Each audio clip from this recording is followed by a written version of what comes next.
SDGs Conference 2025. Welcome to Panel 1, Digitalization of Sustainable Development and Human Rights Advocacy. On September 24th, 2025, as the world leaders gather in New York during the UN General Assembly, the Journalists and Writers Foundation and its global partners will explore into how digital tools are transforming human rights and sustainable development globally. Digital technology has revolutionized activism, empowering organizations and grassroots communities worldwide. From real-time reporting to transparent oversight, digital tools increase accountability and amplify marginalized voices. They enable communities to document violations, draw international attention, and push for change, no matter where they are. Innovation comes with challenges. Authoritarian regimes often weaponize technology, restricting press freedom, criminalizing human rights work, and silencing dissents. These threats highlight the urgent need for global efforts to create safeguards, promote digital literacy, and develop regulatory frameworks that protect rights while harnessing technology's potential. The Pact for the Future champions civic technologies that revitalize the SDGs, facilitating citizen participation, improving access to information, and fostering transparent governance. Platforms that support inclusive decision-making ensure no voice is left unheard. Misinformation and disinformation pose serious risks, fueling societal divisions and undermining trust. Addressing these issues requires partnerships with social media platforms and tech leaders to promote accurate, reliable information. Join us as we explore how digital innovations can empower human rights, combat threats, and accelerate progress towards a sustainable and just future. Good morning, distinguished excellencies, esteemed colleagues, dear friends, my newly extended family, my esteemed cousin and uncles. It's my great honor to warmly welcome you all to the SDGs Conference 2025, convened in the margins of the 80th session of the United Nations General Assembly, and to our opening panel on digitalization and human rights advocacy. I bring you greetings from Sydney, Australia. I wish to extend my deepest appreciation to the Journalists and Writers Foundation, to its president, His Excellency Mehmet Kılıç, to Her Excellency Cemre Ülker, and to their dedicated team for convening this important space for reflection and exchange. Like many of you, I have awaited this day over the past year, knowing it will bring us together in dialogue, in learning, and in renewed commitments to our shared global purpose. My name is Ahmet Orhan Polat, Executive Director of Affinity Intercultural Foundation, a civil society organization in Sydney dedicated to fostering dialogue, social cohesion, and harmony across Australia. Affinity has been proud to be an international partner of the Journalists and Writers Foundation for nearly a decade. This year carries special meaning, as the world marks 80 years since the founding of the United Nations. I am humbled to have been elected last week before flying to New York, coming to this program, to the Executive Committee of the United Nations Association of Australia as a Director of the External Relations. It reminds us that our work, whether local or global, is to bound together by the same hope: a more just, peaceful, and compassionate world. Ladies and gentlemen, digitalization has profoundly transformed the way human rights are monitored and protected. It amplifies the voice of voiceless and opens new pathways for accountability. Yet, as with every powerful force, there are two sides. Technology holds great promise for advancing poverty reduction, education, health, and climate action, but it can also be misused to surveil, manipulate, and control. Even in Australia, this tension is manifest. Our government has currently announced the world's first ban on social media for children under the age of 16. While some regards this as a measure of protection, others raise concerns about its potential implication for human rights. The question before us is urgent and profound. How do we achieve the delicate balance between empowerment and protection, between freedom and responsibility in this digital age? Ladies and gentlemen, it's my great honor to introduce the moderator of this opening panel, Dr. Martin Burt. Dr. Burt is a renowned social entrepreneur and the founder and chief executive officer of Fundación Paraguaya. He created the Poverty Spotlight, an innovation now used by more than 665,000 families and 1,000 organizations in 60 countries.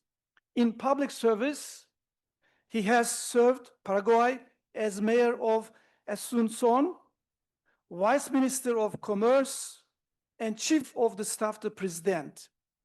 He is also the author of Who Owns Poverty, and leading voice in advancing global efforts to eliminate poverty. Ladies and gentlemen, please join me welcoming Dr. Martin Burt. Thank you. Thank you very much for coming this morning, and thank you very much to my fellow panelists. I will act as moderator, but I do not see myself as moderating you. I've come here to learn. So I will speak very briefly and then give each speaker 10 minutes so that then we can reflect upon what is it. Just to give you a little background, I've been working in poverty for more than 40 years, concentrating on street vendors with the microfinance movement. And there got to be a time when we got really frustrated because we didn't understand how some street vendors came out of poverty and some didn't. Why some people who increased their family income did not fix their teeth, did not fix their bathroom. Why the promise of trickle-down economics by investing in the bottom of the pyramid sometimes worked and sometimes didn't work. So we looked at what the World Bank said about $3 per person per day. That did not match reality at all. And then we analyzed the Sustainable Development Goals, and these don't make any sense. So we asked the poor people with whom we work, what does it mean for you to be not poor? And they were ready to tell us, oh, you have to have income. Oh, you have to have clothes to change daily. Oh, you have to eat nutritious food. Oh, you have to have drinking water. Oh, you have to sleep in, adults and children have to sleep in different bedrooms. Oh, you have to have education. And I was writing, and then they said, oh, you have to have motivation. Hello? Oh, you have to have self-esteem. Tell me more. You have to control your emotions. Really? Yes. So what is more important, drinking water or controlling your emotions? Of course, controlling your emotions. And there are no subjective indicators here. But we kept asking, what is more important, self-esteem or housing? Of course, self-esteem. So we were found under how do you measure poverty? With an extractive survey, you can take the information, but how do you acknowledge subjective indicators? So we did a visual survey using 3 colors, green to represent non-poverty, yellow to represent poverty, and and red to represent ultra poverty. And in 20 minutes, any family in the world can self-diagnose their level of multidimensional poverty and come up not with an index that aggregates information for decision makers at the top, but a dashboard that disaggregates information for decision makers at the family household level. And all these indicators that we were told are all, in addition to being objective and subjective, actionable and achievable in 5 years. And I said, excuse me? Yes. There is no family in the slum of Brazil that cannot fix their latrine and convert it into a proper toilet if they put it as a priority. And there is no family that, not knowing how to family budget and deciding that that is a priority, cannot learn to do that in 5 years. So we have now moved from having national development plans, municipal development plans, to having family development plans for the world. And at the family level, poverty can be eliminated in the short term.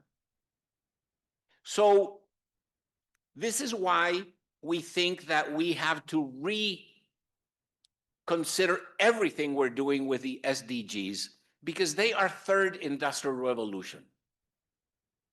And now, with this crisis, we are in the fourth industrial revolution, and now we have AI, bots, and avatars to coach every single family in their own language, in their own priorities. So we are very encouraged with our work with the Poverty Stoplight. We're working in 14 states in the United States. We're working in 100 communities in the UK. We're working with the Roma communities in Bulgaria, Romania, and Slovakia, in the favelas of Brazil, in the townships of South Africa, and at the family household level, change is possible. So let's hope that the fourth industrial revolution allows this. So thank you very much for allowing me to do this introduction. I am very optimistic about the future, despite yesterday's speech. And I think that we're gonna make it, but we have to work on it. So thank you very much. Now I would like to ask Sophie Farthing to introduce herself, or else we're gonna take a long time because your resume is too long. So Sophie Farthing, she's the head of responsible technology program at the Human Technology Institute in Australia. So please, you have 10 minutes. Thank you so much for having me here. I'm truly honoured to be here with you all, with all the esteemed guests that are here. And a particular thank you to Amit from the Affinity Intercultural Foundation. I'm Amit's delegate from Australia. And I think Amit gave an excellent introduction to the session, followed by a very powerful introduction from our chair as well. And I think knowing Amit, I have to say Amit's one of the kindest and wisest people I've met in a long time. And the work that he's doing, bringing communities together, the work that the Journalists and Writers Foundation is in doing in bringing all these cultural groups together, that's the antidote I feel we need to the speeches that we saw yesterday. So I do have a slideshow. I promise it's not too complicated and there's not too much text on the slides. But so you know the framework I'm coming from. I am a human rights lawyer. I have been working in AI, in governance and tech policy for around longer than I can remember, about close to a decade now.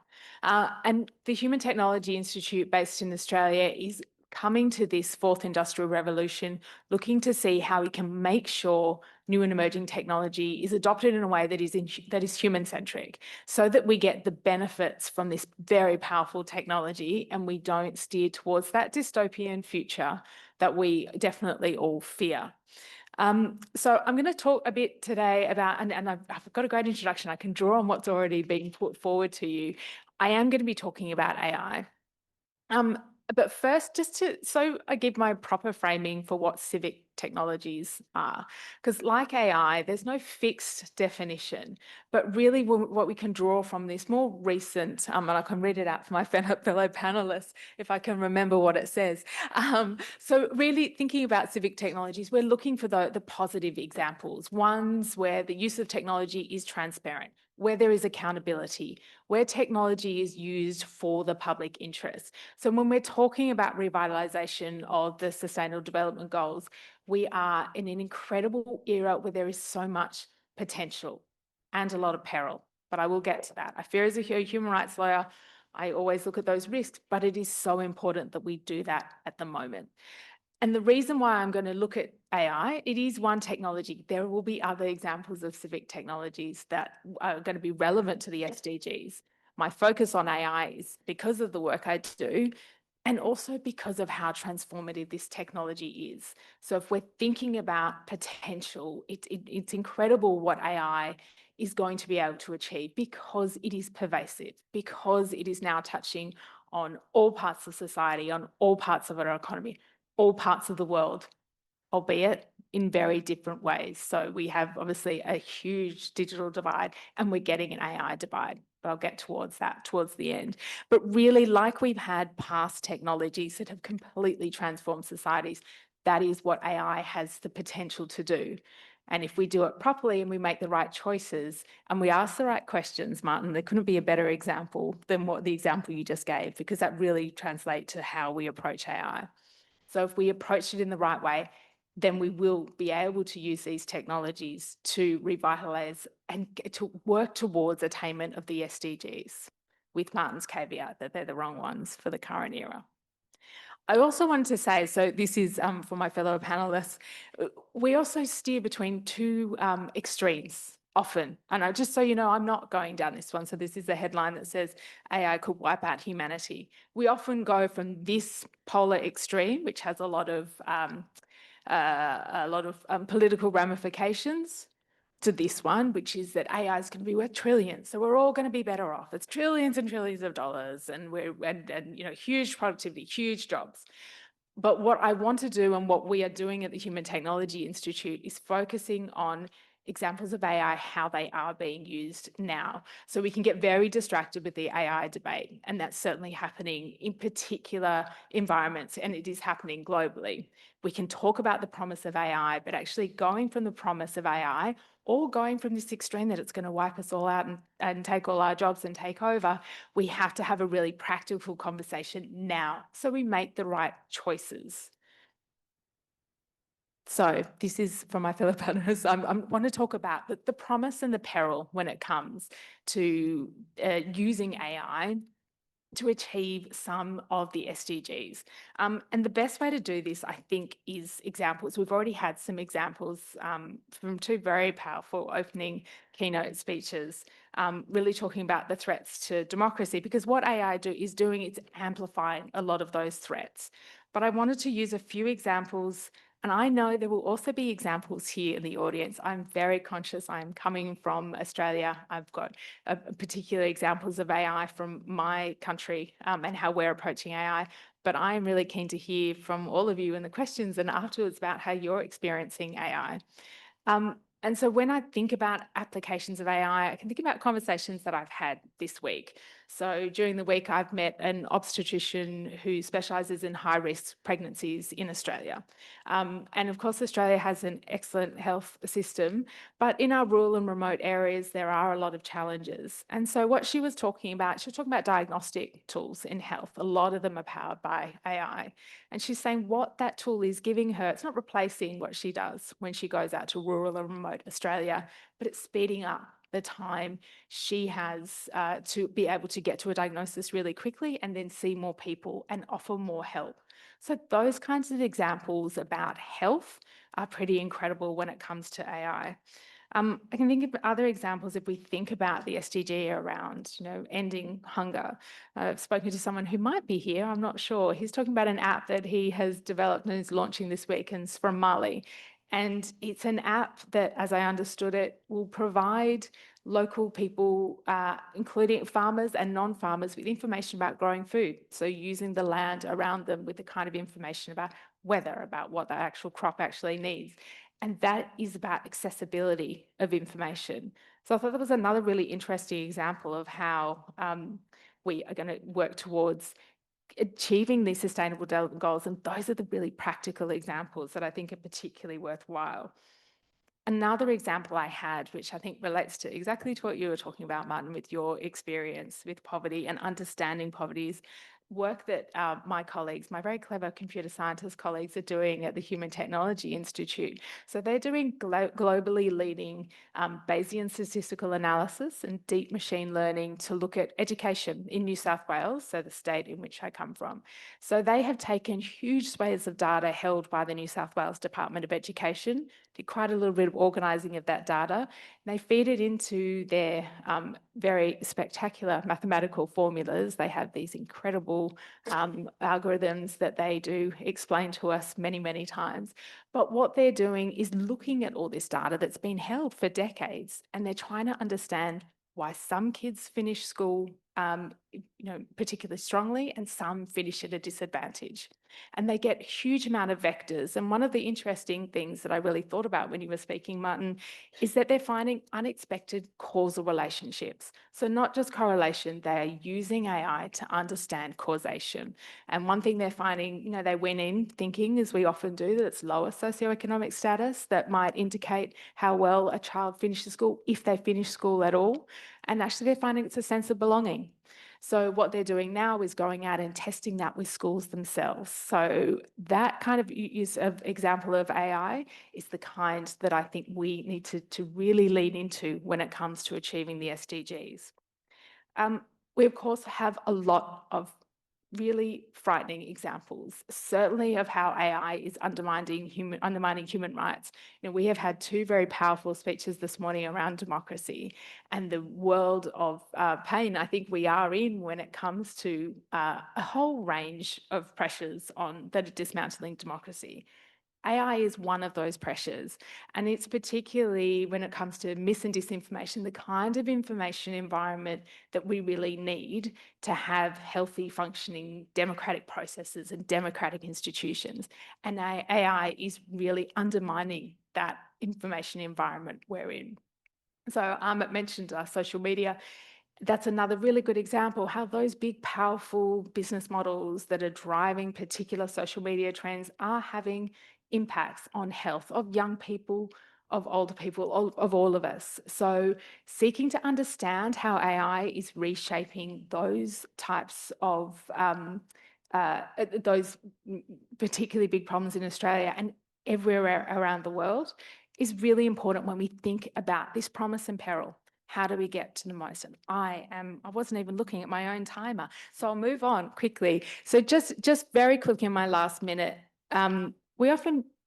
it's actually one of my colleagues, I've stole this from my colleagues who does a lot of futurist thinking, but the choices for us now are extremely significant when it comes to using AI, and we've already had a few mentions of that already. But if we're to get to this preferred future, a lot is going to depend on the choices that we make now. So we could have many different futures when it comes to AI and achieving the SDGs, but we need really active decision-making. We need really active leadership at this point in time now. I'm going to finish up because I'm definitely over. But when we're talking about choices, I think if we're thinking about AI as revitalising attainment of the SDGs, this is what it's about. It's addressing that global divide. That is hugely significant. We are talking about the benefits of AI streaming to developed countries and even echelons within developed countries. We need governance. We need regulation. We need to have human rights protection at the very core of all those regulatory instruments. Now it is my pleasure to introduce Professor Mariateresa Garrido from beautiful Costa Rica. Going to do the same of putting my time in. Hello, everyone. It's a pleasure to be here. Thank you for taking the time to be with us today. I'm coming from the University for Peace, as you can see. So I was asked to talk about mis and disinformation as a tool of warfare. And I was like, maybe we need to change this a little bit, because we have been talking about conflicts, we have been talking about problems, we have been focusing on the, let's say, bad side of the story. And I think it's important to transform the conversation a little bit towards the idea of tools for peace. So this is basically what we do at the University for Peace. We're located in Costa Rica, but we also have an office here in New York. So if you are in the New York area, I'm very happy to introduce you to my colleague who is also here. She's raising the hand. So if you are interested in knowing more about the classes and the programs that we have, please feel free to ask us later. So where does war start? I think this is a very important question, and is connected to what my previous fellows were discussing. So basically, from the UNESCO charter, war starts in the minds of people. It's not on AI, it's not on technology, it's not on these big agendas that we have been discussing these past days. Is in the information we consume, in the information we distribute, and the information that we create. So as a society, we are seeing this transformation coming from the third industrial revolution to the fourth industrial revolution, talking a lot on the creation of these different networks and how they operate. So there are different ways of seeing this. I really like how Manuel Castells presented as the network society, and how we are part of these different distribution centers of information, where information is the main good that we are discussing, distributing, creating. So how do we create wars? Coming from the idea of the mind of people, by creating stereotypes and by creating these differences that separate us. And this was something that was very constant in yesterday's roundtable, in the idea of how we are separated by not knowing each other, by not having a proper understanding on who is there with us, and actually making this division of us versus them being something that we don't want to look like, that we don't want to be kind of engaged with. And this leads us to the use of different stereotypes and the creation of a very particular type of information that, again, we are consuming in different forms. So as a tool, we need to see information as a chain. And I have a little graphic here, and I will go through the different aspects of it. So when we talk about misinformation or disinformation as a tool for warfare, we're usually looking at the idea of the creation of this type of information. So usually when we talk about disinformation campaigns, it's just one type of information that has purposely created to produce some harm. So this is where we see like different bots, different activities going into the network, social media, internet-based platforms, distributing this type of information. And then on the side of misinformation, it might have not been created with the purpose of causing some harm, but at the end is resulting in these conversations that are misleading. So one example of this in Costa Rica recently, one deputy went to a zone that was affected by different rains and storms, and he sent to the media a picture of him in the same place, but from a previous year. So he was there, yes, we know that he was doing his work and he was checking out the place, but when he sent an image that was not from that very specific moment, he was misleading the information, and he was creating an environment that it was not on purpose, but at the end produced this harm. Contrary, when we have these information campaigns, and this is something that we have seen in the electoral processes around the world in the previous years, it's purposely made. So we made out information, or not we, like certain people who is actually creating this type of information. And the other aspect is, how do we distribute this type of information? So once it is created, it permeates the whole ecosystem for information distribution. So this goes for social media, which is one of the biggest ways to actually disseminate this type of information in a fast way, because it's emotional, it's touching upon different characteristics of the society in which they are embedded.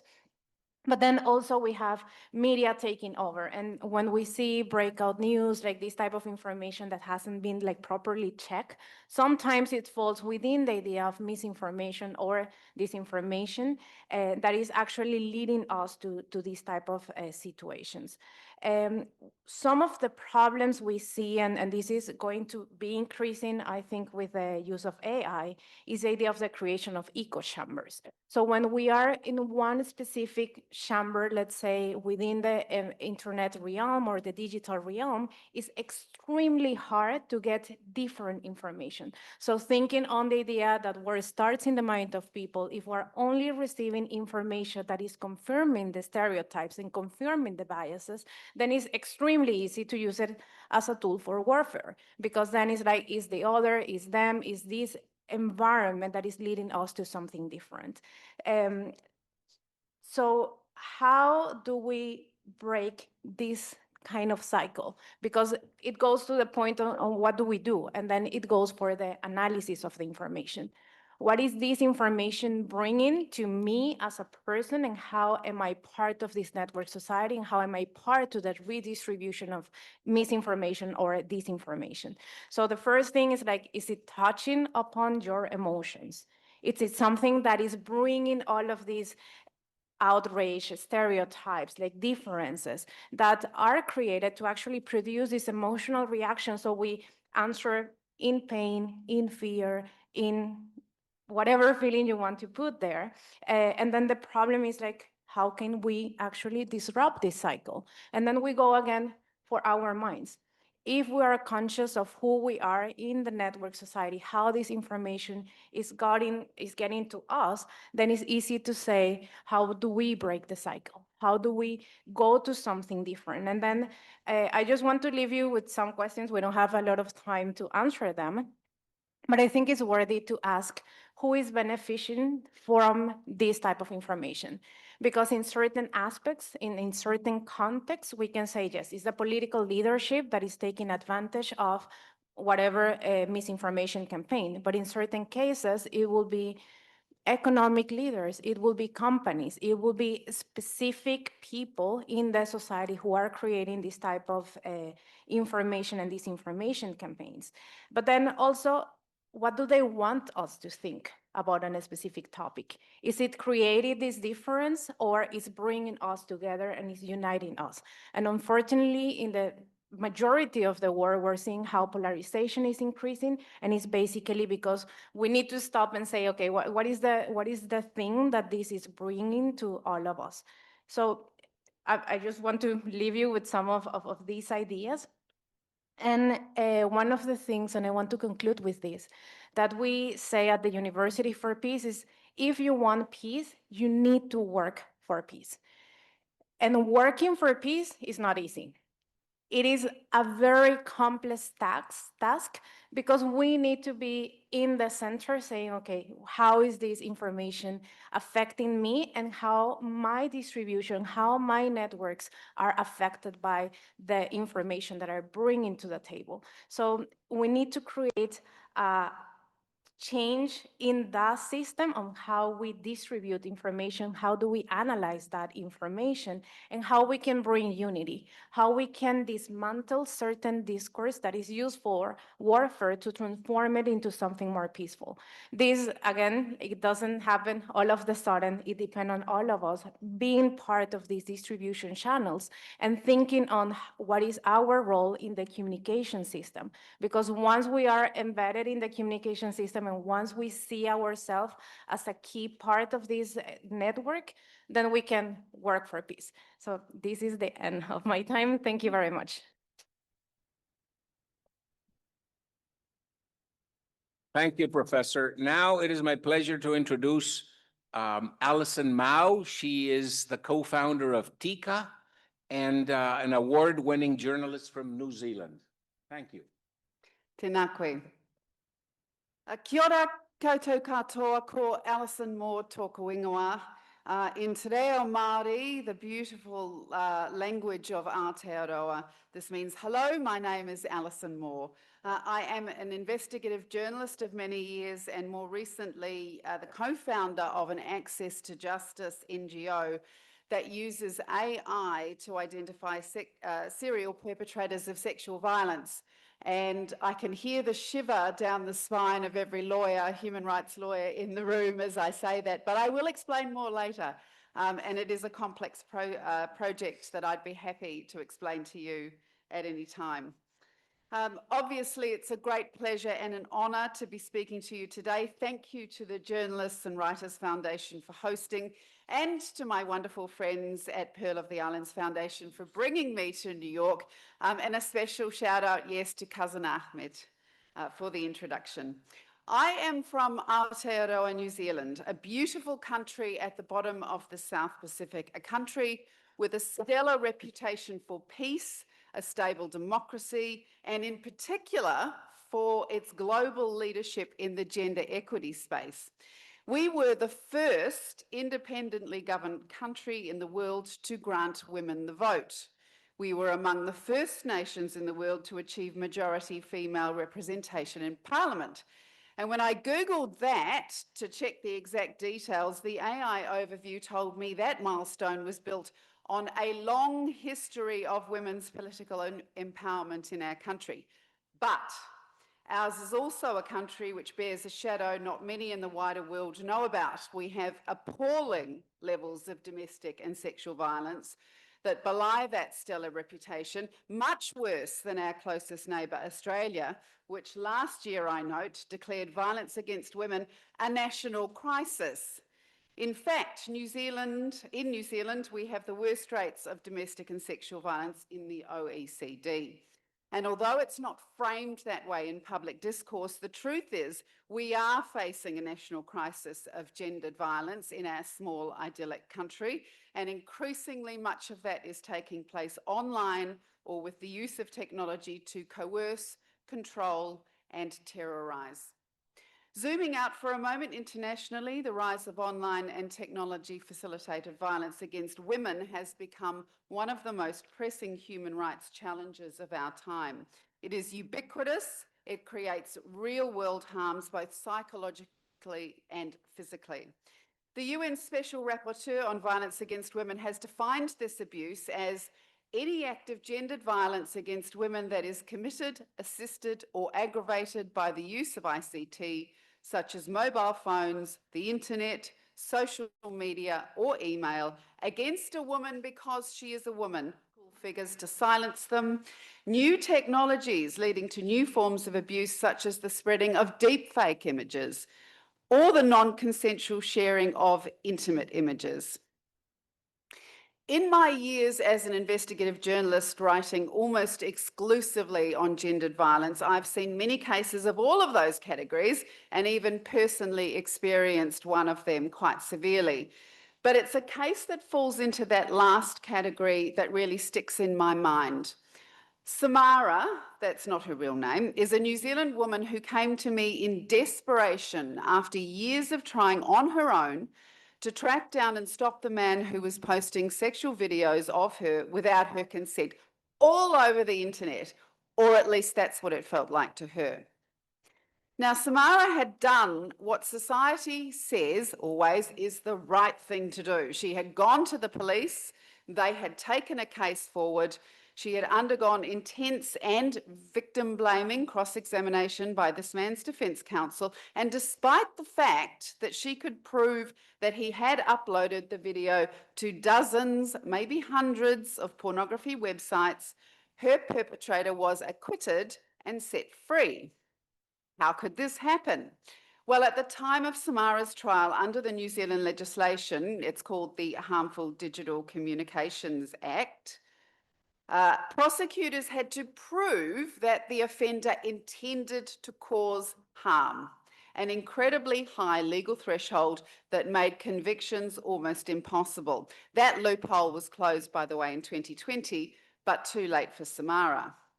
Even after leaving journalism, I've kept in touch with Samara, and I know she has spent most of the past decade chasing around the World Wide Web, filing takedown notice after takedown notice to pornography websites, only to find that footage of her pop up somewhere else. Samara is now part of a massive class action here in the United States. made up of women all over the world, which is suing Pornhub for allowing non-consensual video like hers to remain online. Now, this might sound like an outlier, something so horrible that it can only surely be happening in isolation. But I'm very sorry to say that when it comes to gendered violence online, it is everywhere you look and growing at an alarming rate. A 2015 study by the United Nations Broadband Commission for Sustainable Development showed almost 75% of women surveyed have experienced some form of gender-based violence online. A 2020 study covering 45 countries and conducted by the Economist Intelligence Unit reported 85% of women have experienced or witnessed online and technology-facilitated violence.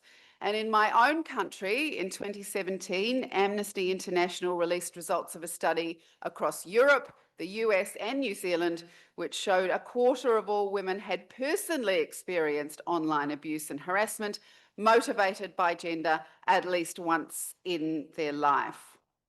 And we need to acknowledge the intersectionality of victim survivors as well. There are much higher rates of abuse and harm in the LGBTQI+ community, and Black women also experience higher levels of abuse online.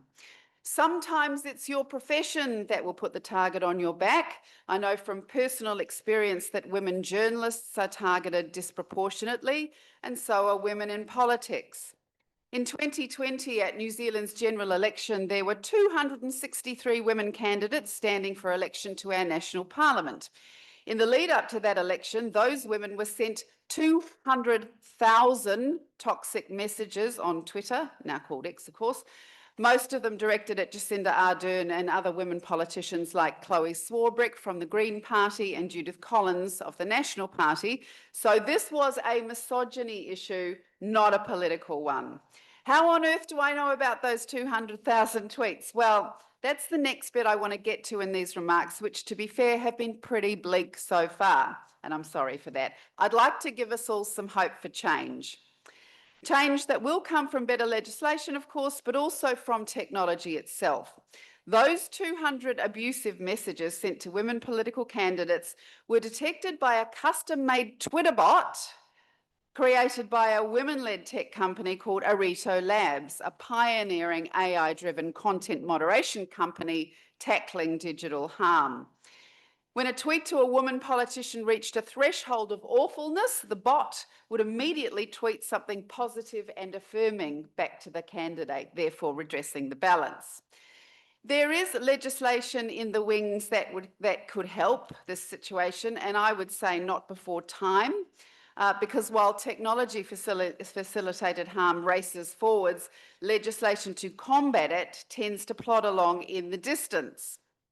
And there is some legislation in train in New Zealand. And I would say, finally, there is light in the darkness for victim survivors of sexual harm, whether it happens online or IRL. And that is Tika, the new NGO I have co-founded with the New Zealand barrister Zoe Lawton.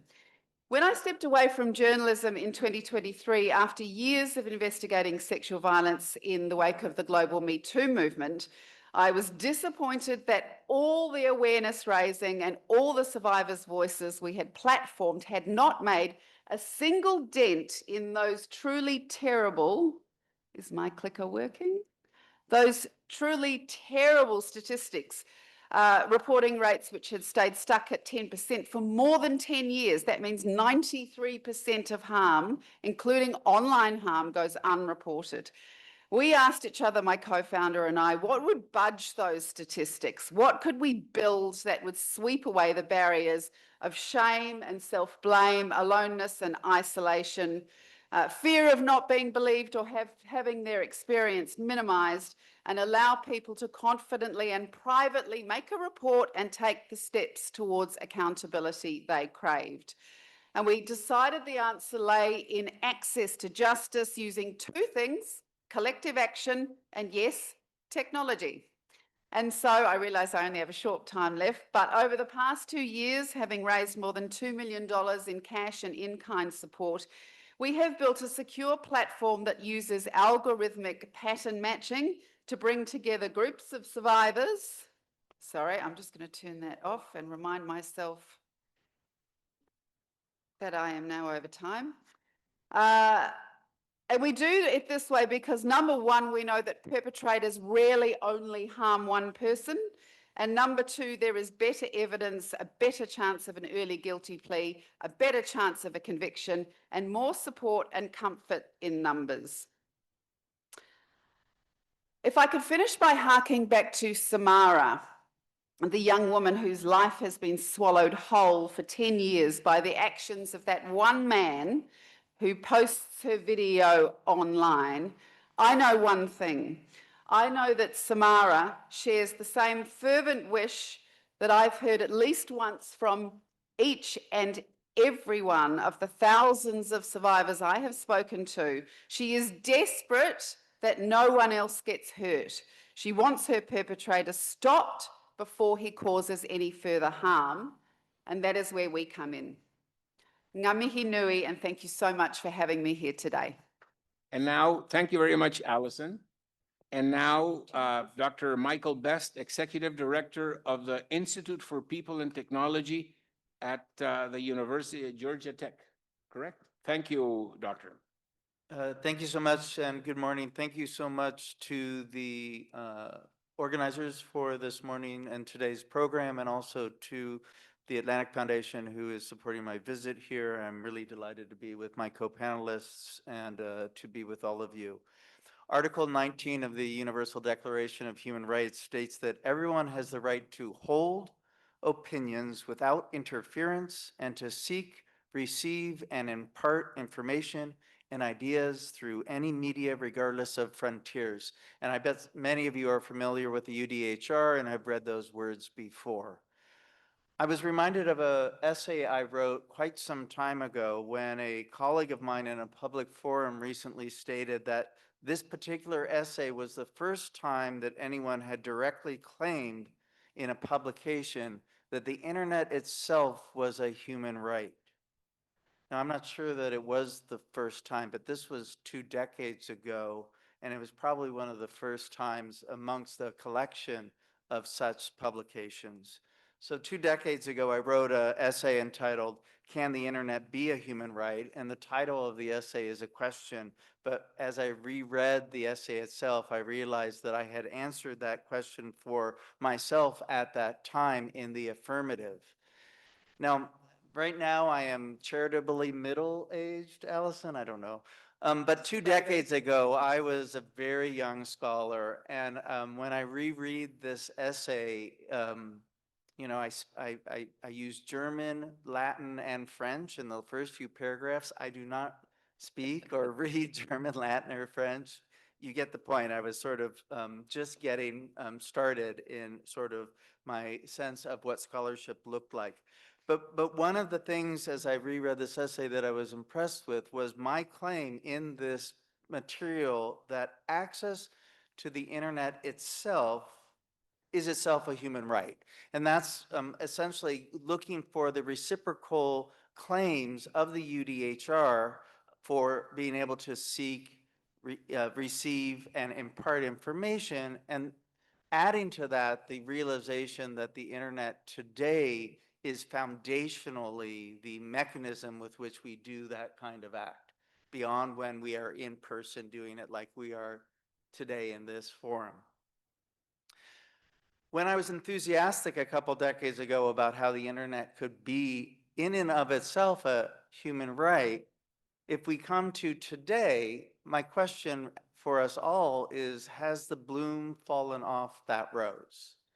And we were hearing, I think, in every comments made by all 4 of my distinguished partners here on the dais, that there is at best a Janus-faced nature to the internet today, that we are balancing multiple equities, that the statistics that you were sharing about the online gender-based violence that is being perpetrated on people across the planet is really sobering, is the best I could say about it. So in the nature of this kind of multiple equities. Today, would we want to challenge the notion that the internet itself could be a human right, that access to the internet is required if we wish to be able to seek, impart, and receive information? And actually, what I want to argue this morning is that what it is that the designs of the platforms on the internet, the social media platforms that we've already heard about, and the AI platforms that also have been mentioned, are the part of the problem. And it is that those platforms and systems that are no longer something that I think the UDHR would contemplate as part of a human rights-based approach to informational exchange. And I want to illustrate this first with a case that I personally was quite involved in, which is the case of Myanmar. So in 2018, the UN established that Facebook was used in Myanmar to incite hate and offline violence against the Rohingya people. And I probably don't need to mention to this audience, but the Rohingya people is a ethno-linguistic minority population, Muslim religious minority population in Myanmar. The UN had already established that the military was engaged in genocide against this minority population and community. And the UN Special Rapporteur explicitly called out Facebook as an instrument towards that genocide. I mean, pause to think about that. That's really quite extraordinary. The United Nations essentially pointing a finger at a social media platform and saying, you are part of a genocide. It wasn't a good look for Facebook or Meta, and so they actually approached me during the run-up to the 2020 election and asked if I might be a partner with them to try to flag, track, and monitor dis and misinformation, electoral irregularities, and hate speech on Facebook during the 2020 election. Now, it's not just about Facebook, but at the time, at least in Myanmar, the internet was Facebook. And this is because of a program that they run called Zero Rating or Free Basics. And so Zero Rating or Free Basics basically means that for the people of Myanmar at the time, Facebook was free. But if you wanted to do other stuff on the internet, you had to pay for data. And I called this in an essay I wrote about 8 years ago, a walled garden. And I'm going to read a little bit from that essay. I guess I'm reusing some old material. Sorry about that. But it's just a metaphor for what I think that Meta at the time was doing. I stroll the gardens of this virtual garden along with all of my best friends. I chat with my buddies, play games, shop the many concessions, or engage even in serious activities around politics or education. My friends all love the garden, and so do I, spending hours a day delighting within its walled confines.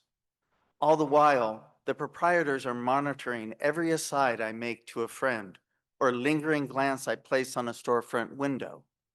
The proprietors are well-meaning enough, but they realize someone has to pay for all the costs associated with the grounds. They portfoliolize my asides and my glances and sell them to storefront managers who can use the information to personalize my shopping options, constraining my experience to match their calculation of my interests. We feel free in our choices as we linger on the grounds, though of course its well-planned architecture is not without influences. The managers had a brilliant new idea. Free transportation for the world's less privileged directly to the garden gates, as long as you agree to saunter even briefly within its confines. At the entrance gates, these newcomers are welcomed freely and they stream in.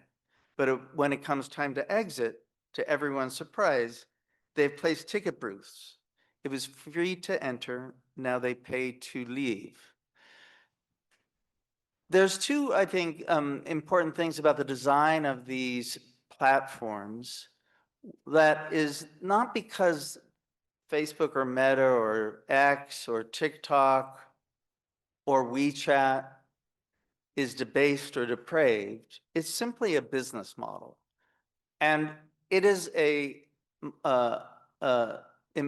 economy of surveillance and engagement.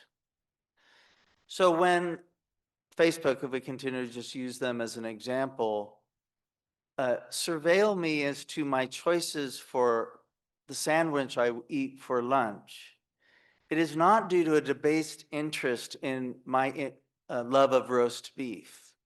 It is simply that they want to sell that choice onto a lunch meat company. And so that motivates them to find out what I'm eating for lunch.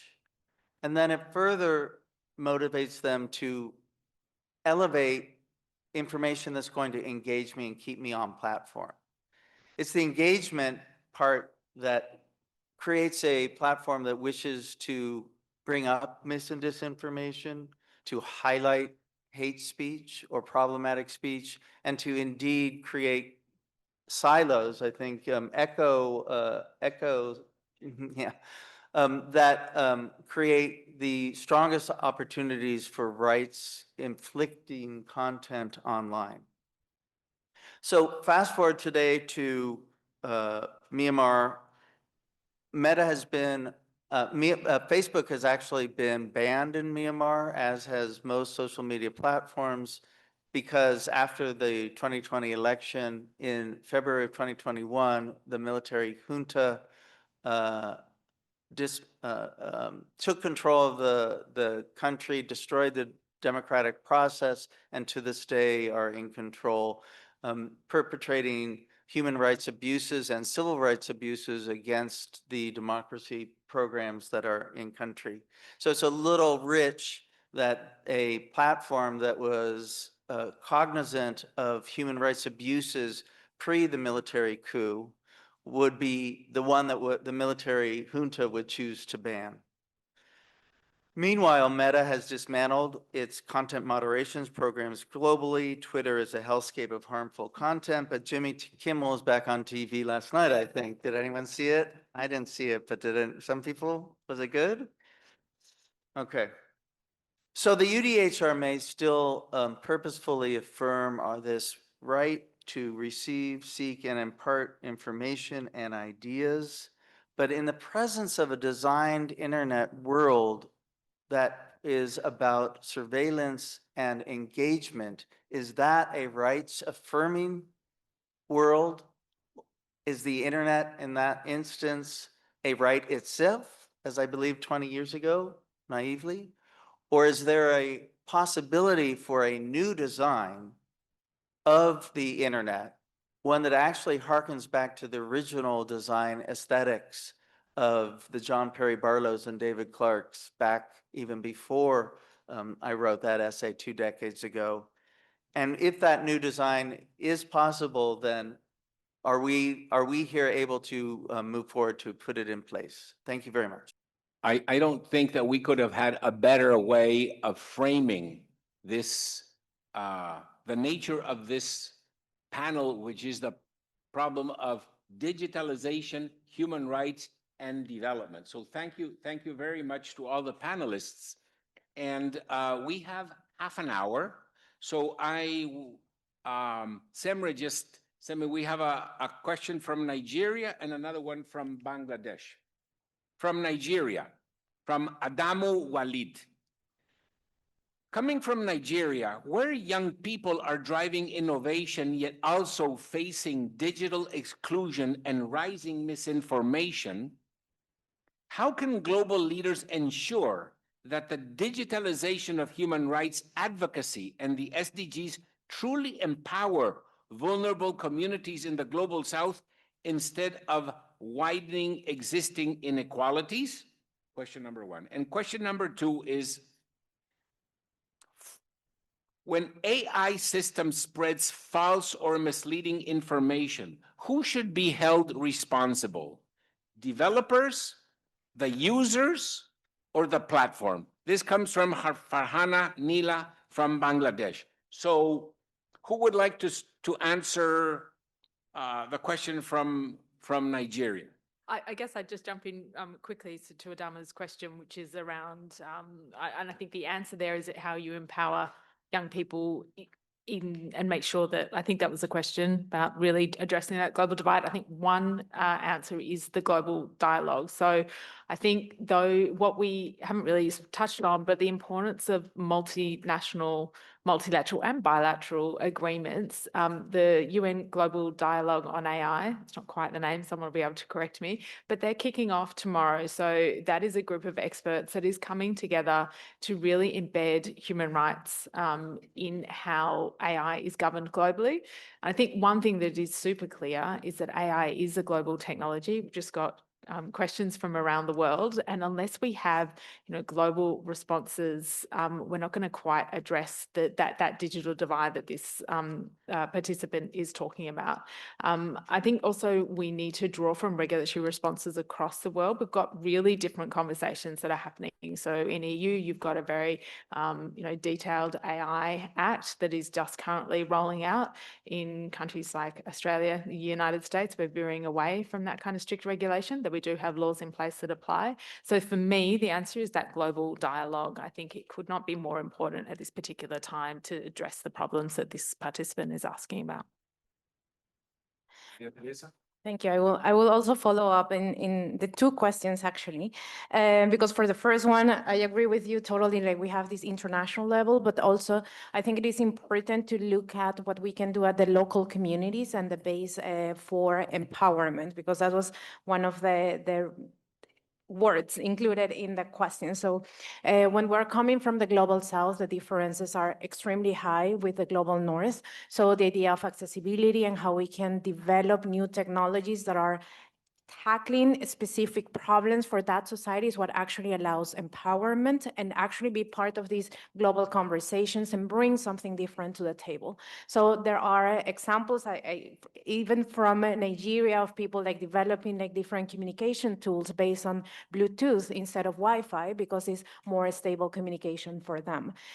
People using radio because it's the most open type of technology. So sometimes like looking at different strategies to solve local problems can empower local communities to be part of this digital war and enhance human rights protection. And that kind of connects with the idea of who is responsible to, which was the other question, more in the disinformation or misinformation aspect. But I want to connect them both, because when we start looking at our responsibility in the local setting that we have, then the whole perspective change. If we look for misinformation in the general distribution aspect, then we can do, as my colleague was mentioning, looking at Meta, looking at Apple, looking at Google, looking at Amazon. We can look at these big companies that actually are responsible for implementing different mechanisms to dismiss or diminish at least the impact that mis or disinformation can have. But also, like as was presenting, if we are part of the distribution channel, then that makes us responsible too. And I know that this is not an answer that everybody loves, because we want to put the responsibility on someone else. But if I'm receiving misinformation, if I know that this is a fake information, why am I going to distribute it? Why am I going to continue this kind of distribution channel that is benefiting somebody else? So I think in the terms of the responsibility, we need to think, who are we talking about? What type of information? What type of the distribution channel? Because then the answer will dramatically change. So I will finish here. Thank you, Professor. So who would like, Alison? What do you? Yes, I'm happy to address the second question through, I suppose, my specific lens of gender equity. And from memory, the question was, who is responsible, developers, users, or the platforms itself? And I think when it comes to the training of AI, we have to look at the developers to make sure that the information that is being inputted into AI systems is not disadvantaging women as a gender. And for further reading on that and to understand it properly, I direct you to a former colleague of mine, actually, Tracy Spicer, the Australian journalist, has written a book called Man-Made, which quite clearly lays out how AI has been developed with a distinct gender bias towards men and the male perspective. And obviously that is going to need to be addressed. And I think perhaps it's the developers and the platforms' opportunity to do something about that.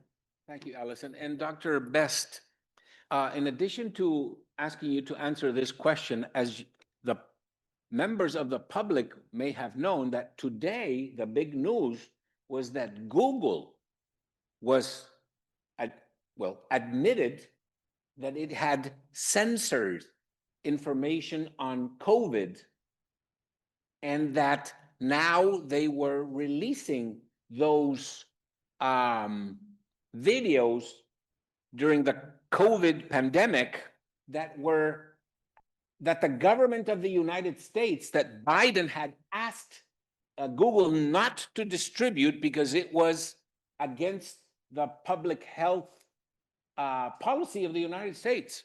So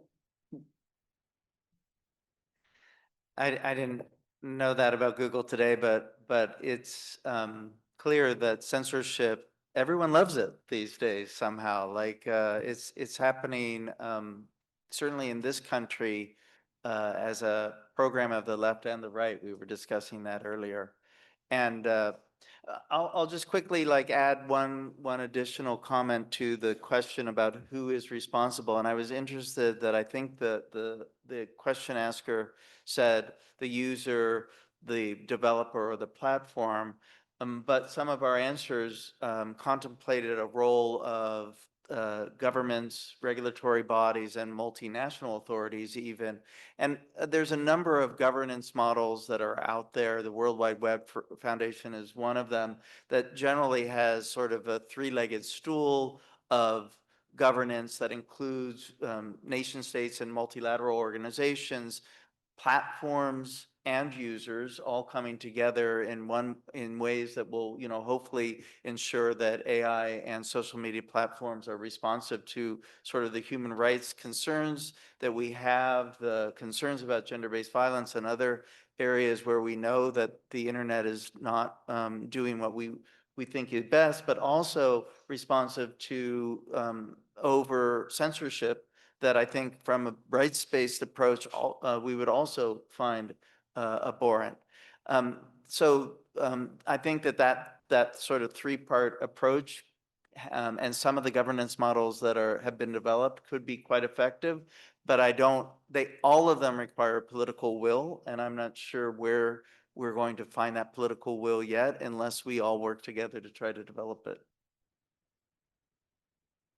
So I'd like to ask members of the audience, do they have questions for the panelists here? My name is Hans Garrido, Global Peace Ambassador at platform IPPDR at the United Nations, and also 40 years of journalism. I'm a journalist for 40 years. And also I'm with my colleague. She's a co-host and also Global Peace Ambassador, President and CEO of Society in Action, and I am a founder of Society in Action as well. My question goes to the first panelist, Dr. Martin Burt, you per se. You were talking about selfishness, control of emotions, reduce poverty, right? And what exactly would we do to reduce poverty all around the globe? Can you tell us how we would do it? You're talking about self-esteem, control of emotion, proper drinking waters. How would we reduce poverty all around the globe? Also, I have a question for Dr. Michael Best.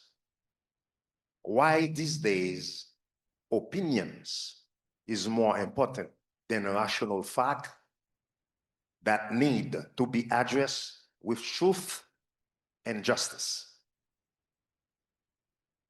And we have, for New Zealand, you mentioned only 7 of all assaults are ever reported. Is it true? Sorry. Or 93%? Say again? And your synopsis, it mentioned only 7% of all assault are ever reported. Is it 7% the entire nation or 93% had been reported? Only 7% are ever reported. Therefore, 93% of assaults go unreported. It's just looking at the From statistic what I from have 2 here, weeks. from 2018 to 2024 in New Zealand, it's over 86% been reported. Fact checked by AI. No, that's incorrect. So the statistics that are used in New Zealand are a combination of statistics from the New Zealand Police and information gathered by the Ministry of Justice under the New Zealand Crime and Victims Survey. And the correlation of the two sets of statistics leads you to that 7%, that underreportage of 93%. We all know as a journalist, over 400 journalists, 400, since 1973, under CIA parole that been written fake news to destroy or the government or the countries to take the natural resources, and the United States of America been promoting fake news all over the globe. We all never said nothing about it. Now, today, we're sitting here talking about human rights, advocacy, talking about other countries, but we're taking bad ideas over people's life. Very much. With regards to the poverty stoplight, the first element is self-awareness. The indicators are in first person, singular or plural. So it is not, for example, food security, but it is we eat nutritious food, we eat proteins, carbs, fruits and vegetables at least 3 times a day, green. Sometimes we eat nutritious food, but mostly junk food, yellow, or in the past month, at least a member of our family went to bed without eating red, right? With regards to the, so the first thing is awareness. And then it is to move from awareness to aspirations. Of all my yellows and reds, which ones do I want to work on? Do I want to work on my teeth, on my toilet, on my clothes, or on my income, or on my self-esteem? And for each of the 50 indicators in every community, we develop a solutions bank. How have other poor families like you have addressed their self-esteem problem or their emotional mental health or things like that? And there are positive deviants, quote unquote, and success stories everywhere in the world where families have acknowledged we have a problem of violence, we have a problem of not knowing where to go, and this is how other people. So there are solutions to both objective and subjective indicators, and this is why we can work with a Roma in Romania and with South Africans in Johannesburg. And there is a Johannesburg definition of what it means to be not poor in Johannesburg from the point of view of the people in the township. They know exactly how much water and how distant, etc. So that's the good thing. And I would like to say that this Jimmy Kimmel thing, this is the country that the government had the Pentagon Papers. The government was lying on the Vietnam War, and the New York Times published the Pentagon Papers. This is the country where the reporters discovered Watergate, right? And this is the country that forced Jimmy Kimmel out of the TV and his back For a memory. few days. So in any case, never a dull moment around here, right? Sure. Can you answer his question, please? I'm sorry, sir, I didn't understand the thrust of the question. Maybe I will come talk to you offline. I think I'll talk to you offline. Thank you. Hi, good morning, ladies and gentlemen. My name is Michael Abdul. Closer to your mouth, please. Good morning, ladies and gentlemen. My name is Michael Abdul, co-founder of PILAC Foundation. PILAC Foundation is a campaign that creates awareness, raises awareness against violent crime, drug addictions, and most especially mental health. These are all interwoven and it should be treated as one case. That's what. So my questions goes, one, what are the ethical implications of using the big data, like she said, AI on human rights and development works? In essence, I'm trying to say, how can it be done in a way to respect human rights abuses in regard to developmental and sustainable goals with people that are less privileged, like people who have a crime history, who are actually limited in a lot of things, and also those who are homeless in our communities? How can they be included in these, that their rights are not abuses, and these are tracked by the sustainable goals that we have? Also, and this goes to Alison, how can government and tech bodies, also international bodies, help in prevent victims of non-consensual image distributions and also their privacy without them being a mockery in the society? And everybody will know their history, everybody will know what's going on around them, and they actually get justice without being victimized. Thank you. Thank you. I would like to ask the 2 or 3 questions left, and then I'm going to ask the panelists in their closing remarks because we have 7 minutes. So next question, please. Yeah. This gentleman here with a light blue shirt, and then the lady with a red shirt.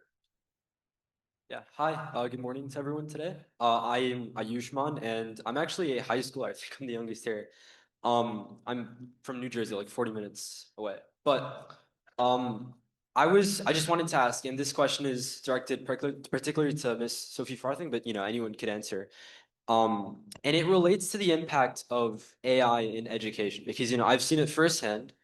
More and more people are just relying on AI and generative tools like that to complete assignments and are skipping the process of actually learning and looking at the material to just, complete all their assignments. And I know this topic is particularly related to like academia and high school, secondary education. But overall, I think it relates more broadly to, SDG 4 and how we conceive of the pursuit of knowledge as a society. So I just wanted to ask, with the advent of generative tools, how can we reconsider what we think of education and possibly adapt SDG 4 to the new challenges posed by AI to create a better future? Thank you. Thank you very much. A very good afternoon. Abigail Marshall Cutton is my name, an elected member and the immediate past Lord Mayor of the City of Leeds in the United Kingdom. My question is for Alison from New Zealand, and it's great to hear about the successes of women in politics and how you have set the pace for us. My question, you mentioned that the highest incidence of gender-based violence are women in journalism and women in politics. So we're here today, within the margins of the UN. It will be good to know particularly what we are doing or what you are doing to protect women in journalism as well as women in politics, specifically when it comes to gender-based violence and, of course, what we face on the internet. Thank you. Okay, thank you. So we're about to finish the panel. So I would like Alison, 1 minute, Dr. Best, 1 minute, Professor Mariateresa, 1 minute, and Professor Sophie, 1 minute, to either answer the questions and give your closing remarks. Do you want me to start? Yes. Okay. So I think I can wrap up an answer to both of the questions probably in one. How can governments and tech bodies protect people from being victimised online, and what are we doing to protect women politicians and journalists especially? In my experience in journalism, I stepped away from journalism in 2023. The threats, including rape threats and death threats, were ramping up at that stage, and the very large media organisation I worked for was concerned, certainly. So their solution was to set up a separate email account that we were to forward the threatening emails to, and then they just sat there and nothing was done with them. So I think sometimes the response has been inadequate. I will say I'm not in the media now, so I hope that's improved. In New Zealand, to protect women generally, and certainly women politicians, there is an online safety duties for platforms bill that has been mooted by our main opposition party. If passed, it would impose legally enforceable duties on social media companies where there are currently none, protecting children, limiting harmful material, and taking down deepfakes. Unfortunately, that does not cover racist or misogynist pylons, so the legislation does have some drawbacks. I would point out that New Zealand is a tiny country and does not appear to hold much sway with large social media platforms, multi-gazillion-dollar platforms. So the penalties for transgressions by those platforms will have to be pretty steep, or they will just ignore us. Sorry to land on a bum note, but yeah. I think we have to, well, I'm going to respond to the questions about how we reconsider education in the face of AI, and how we can ensure that human rights can be ensured with AI, especially amongst marginalized populations.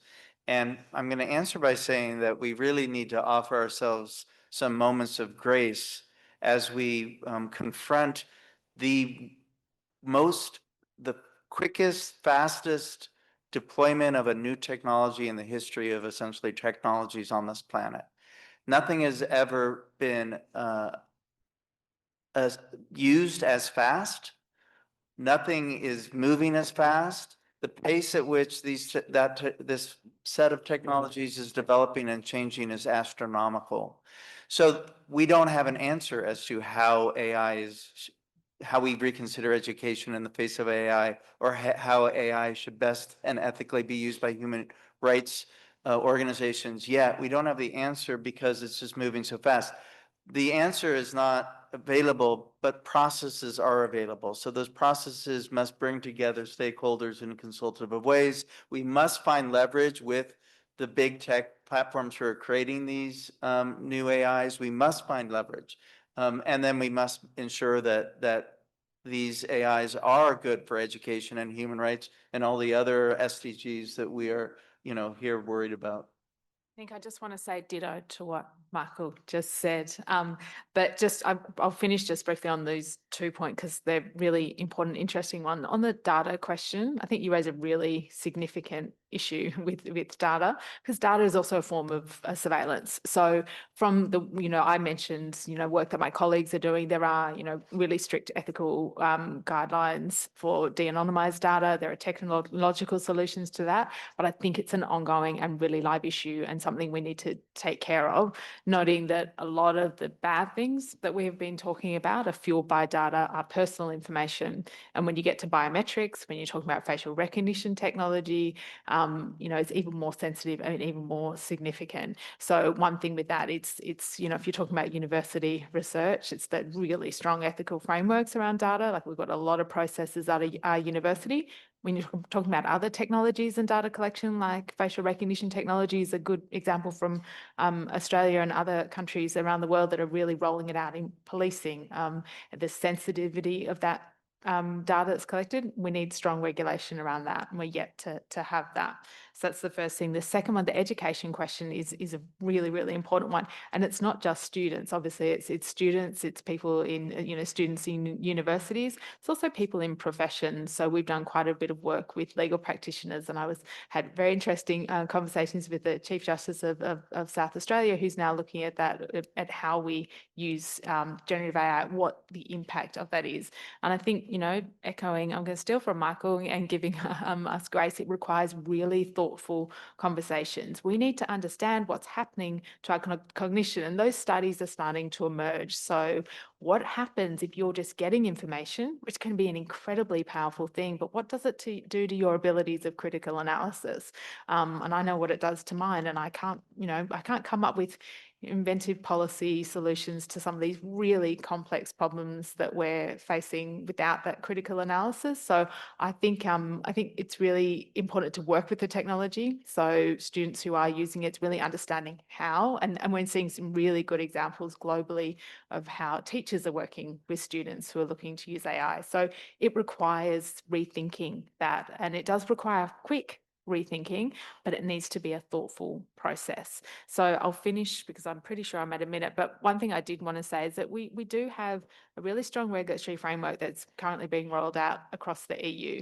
And I don't think we can forget that. So we've spoken about the absence of a lot of regulation. There's an example. There are a lot of flaws with that process. So I'm not saying it's a perfect piece of legislation, but we're about to see over the immediate term what it looks like when you have red lines. The Act has particular uses of AI technology that it is banning. So we're about to see what strong regulation that is stacked on European Convention on Human Rights, what that's going to look like. So we are moving quickly. There is a lot to learn, but we're also seeing some really good examples that we're going to be able to work with. I will continue the idea on education. Actually, coming from a global South perspective is quite different how we embrace this question on how we introduce AI, like considering the accessibility, even to the internet. In certain places, it's just electricity. So how do we cope with this? Basically, training on critical thinking. The technology will change. It's very likely that in 5 years, we will have something different. AI might be like the general AI, and we will be talking about different issues. So the question still remains, what are we going to teach new generations? And I think the answer goes for critical thinking, connection, and these soft skills that basically address this humanity. That connects to the idea of the ethics that some of you asked before. If we know what makes us human and what is the core value that we need to protect and that we need to teach and how we're going to connect, then we can imagine and design a future where technology is embraced, but even thinking on sustainable development and reducing the possibilities of having conflict and building more of a society that we would like to have. Well, with that, we end our panel. Thank you very much for participating, for your questions, and thank you very much to our panelists here. I think you rattled the cage for the rest of the day. Muchas gracias.